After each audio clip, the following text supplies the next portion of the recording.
اعوذ باللہ من الشیطان الرجیم بسم اللہ الرحمن الرحیم۔ معزز سامعین اکرام السلام علیکم۔ سامعین اکرام، آج کی اس ویڈیو میں پیارے نبی صلی اللہ علیہ وسلم کے بیان کردہ واقعات آپ کی پیش خدمت کروں گی۔ وہ واقعات جو ہمارے نبی نے اپنے صحابہ کرام کے سامنے پیش کیے تاکہ وہ نصیحت پکڑ سکیں۔ سب سے پہلا واقعہ 1000 دینار کی لکڑی۔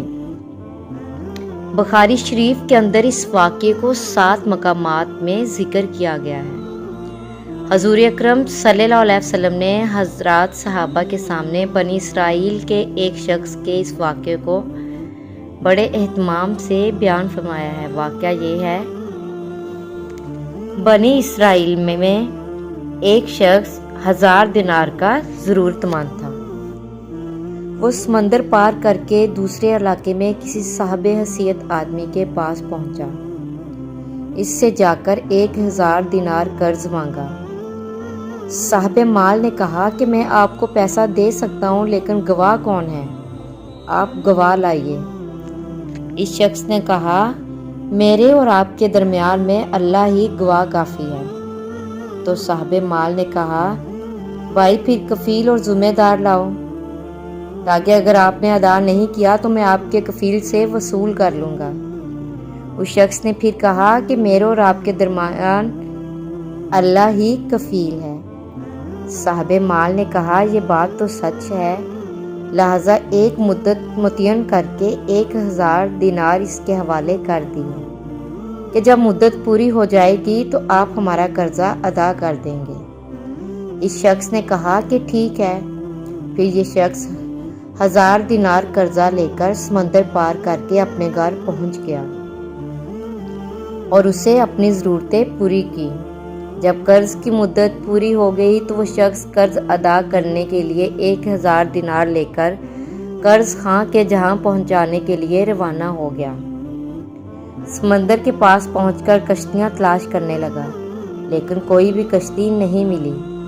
اسے سخت خدشہ محسوس ہونے لگا کہ خدا نخواستہ قرض ادا کرنے سے پہلے مدت پوری نہ ہو جائے۔ سمندر کے کنارے پر مارا مارا پھرنے لگا، کسی طرح کوئی سواری نہ ملی۔ آخر کار مجبور ہو کر ایک لکڑی میں سوراخ کیا اور اس سوراخ کے اندر 1000 دینار اور ایک پرچی رکھی۔ پرچی کے اندر اس نے لکھا، اے سمندر، میرا قرضہ ادا کرنے میں تو ہی حائل ہو رہا ہے، لہٰذا میں اپنا قرضہ تیرے حوالے کرتا ہوں، اب تو ہی ذمہ دار ہے۔ چنانچہ لکڑی کے سوراخ میں یہ پرچی اور 1000 دینار رکھ کر سوراخ بند کر دیے۔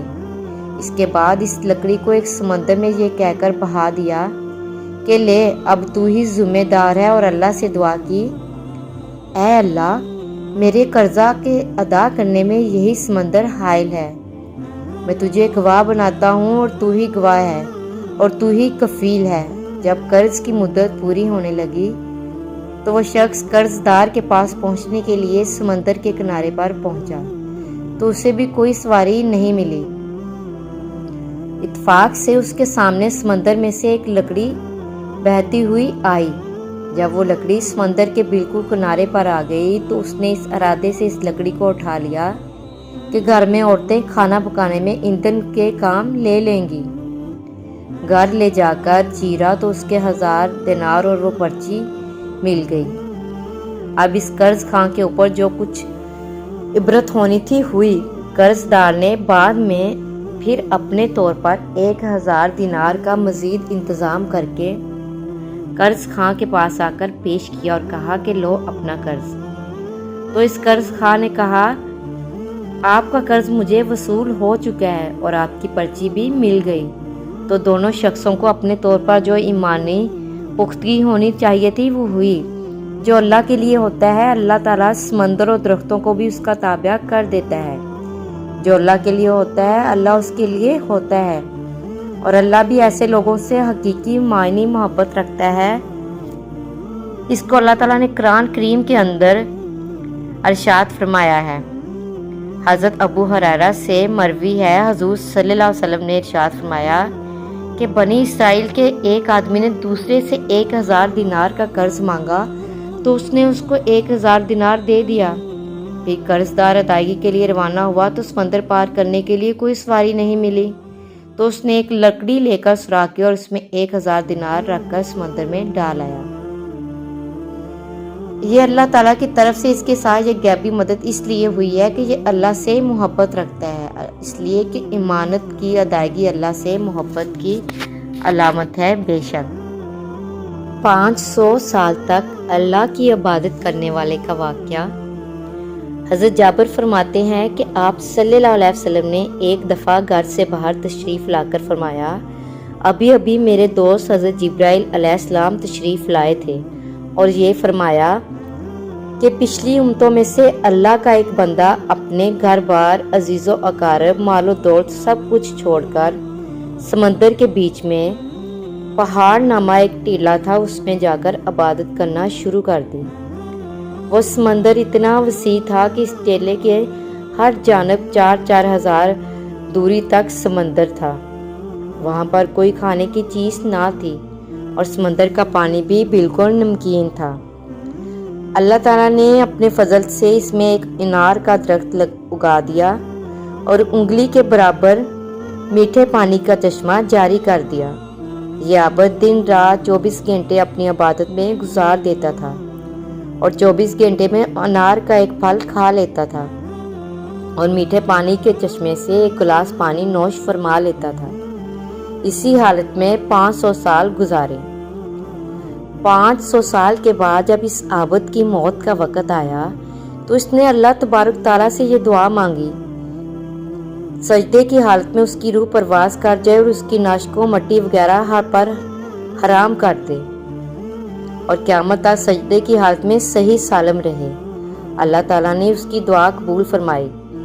سجدے کی حالت میں اس کی موت ہوگی اور اللہ تعالیٰ نے وہاں ایسا انتظام کر رکھا ہے کہ قیامت تک وہاں کسی انسان کی رسائی نہیں ہو سکتی۔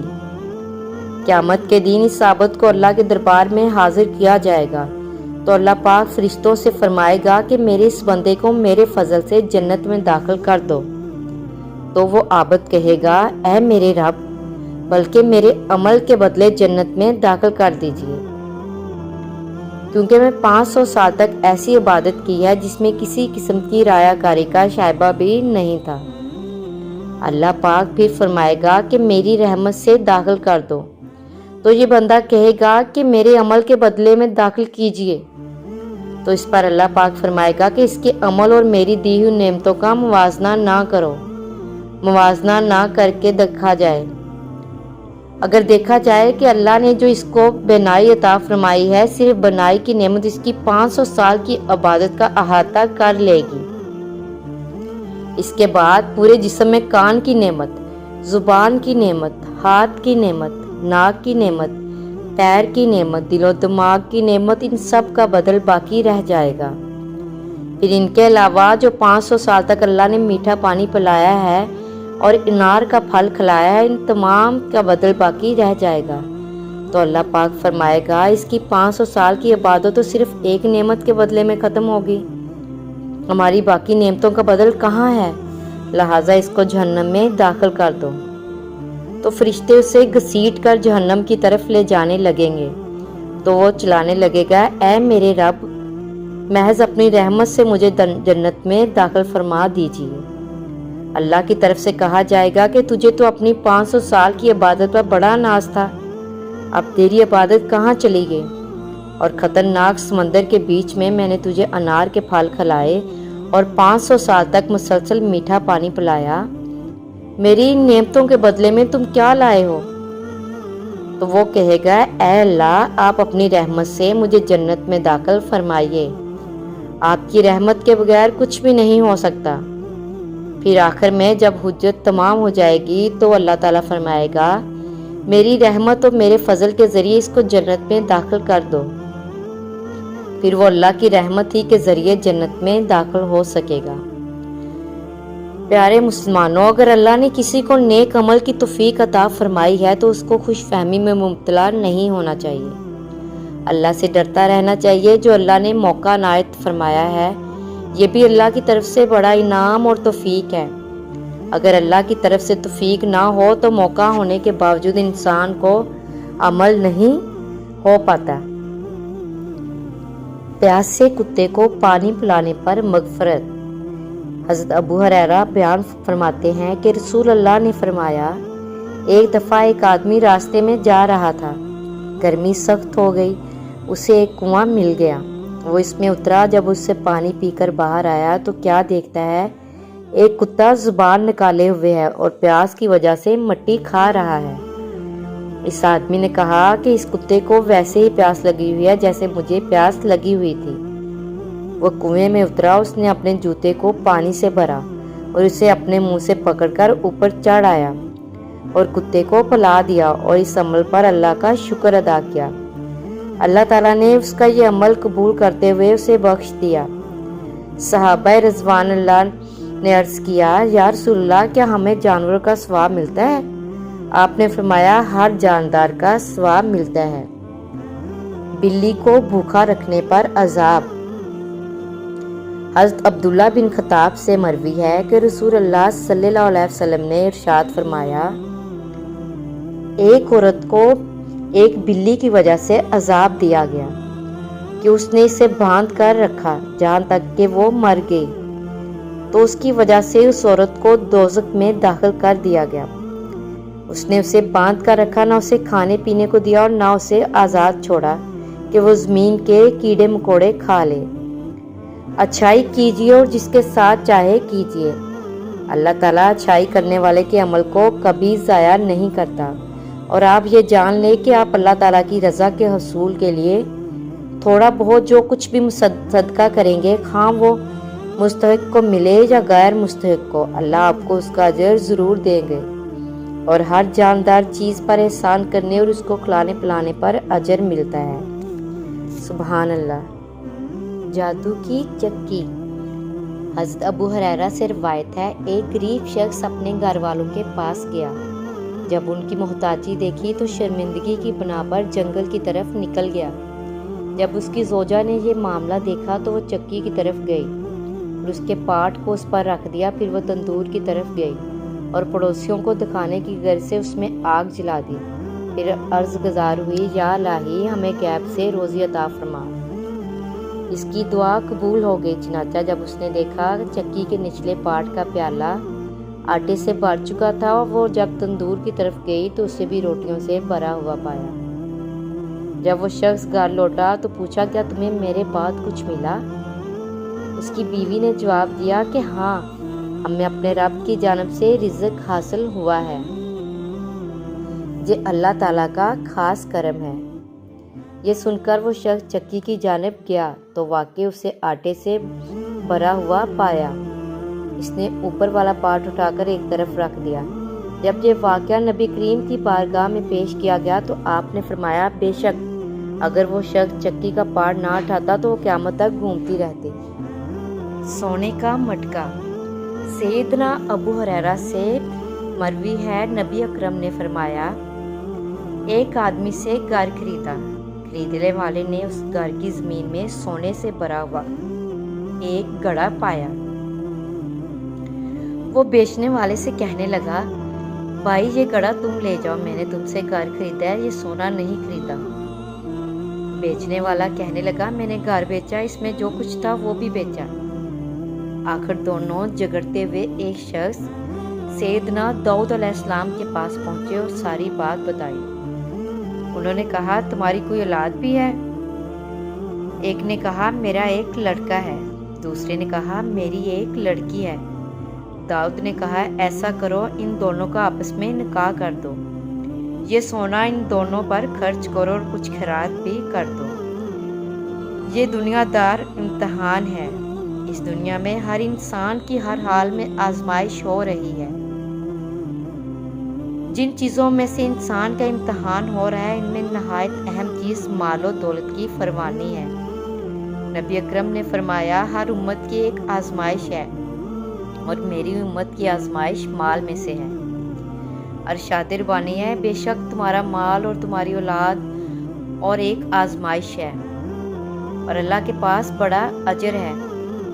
فتنہ میں عام طور پر ایسی چیزوں سے آزمائش ہوتی ہے کہ دوسرے تو کیا بعض اوقات خود مفتون کو بھی پتہ نہیں چلتا کہ وہ کس آزمائش میں پڑ چکا ہے۔ اللہ تعالیٰ مال اور اولاد میں آزمائش اسی طرح کرتا ہے کہ انسان ان فانی اور زائل ہونے والی چیزوں میں پھنس کر آخرت کی دائمی نعمتوں کو فراموش کر دیتا ہے۔ چوہے کی شرارت۔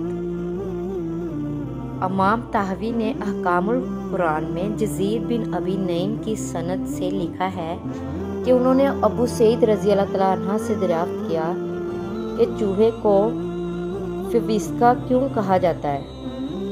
انہوں نے جواب دیا کہ ایک رات حضور صلی اللہ علیہ وسلم نیند سے بیدار ہوئے تو دیکھا کہ چوہے نے آپ صلی اللہ علیہ وسلم کے گھر میں آگ لگانے کے لیے چراغ کی بتی اٹھا رکھی ہے۔ آپ صلی اللہ علیہ وسلم نے اس کو اٹھا کر مار ڈالا اور محرم و حلال ہر شخص کے لیے اس کا مار ڈالنا مباح کر دیا۔ سنن ابی داؤد میں حضرت ابن عباس سے مروی ہے کہ ایک مرتبہ چوہے نے آ کر چراغ کی بتی اپنے منہ میں لے لی اور اس کو لے جا کر حضور صلی اللہ علیہ وسلم کے سامنے مصلی پر جس پر آپ تشریف فرما تھے ڈال دیا، جس کی وجہ سے مصلی کا وہ حصہ جس پر آپ صلی اللہ علیہ وسلم سجدہ کیا کرتے تھے ایک دھرم جل گیا۔ حاکم نے حضرت ابن عباس سے روایت کی ہے کہ ایک مرتبہ چوہا آیا اور اس نے چراغ کی بتی منہ میں اٹھائی۔ لونڈی چوہے کو جھڑکنے لگی مگر آپ نے اس کو منع کر دیا۔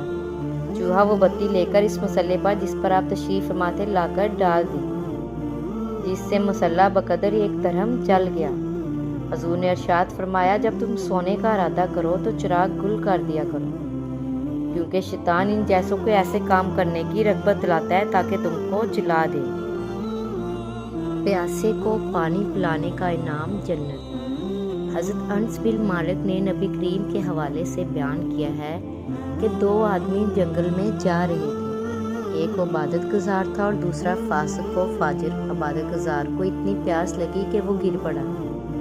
اس کے ساتھی نے اسے دیکھا کہ وہ گر پڑا ہے تو کہنے لگا، اللہ کی قسم اگر یہ عبادت گزار پیاس کی وجہ سے مر گیا جبکہ میرے پاس پانی بھی ہے تو اللہ کی طرف سے مجھے کبھی بھلائی نصیب نہیں ہوگی، اور اگر میں اب اسے پانی پلا دوں تو میں مر جاؤں گا۔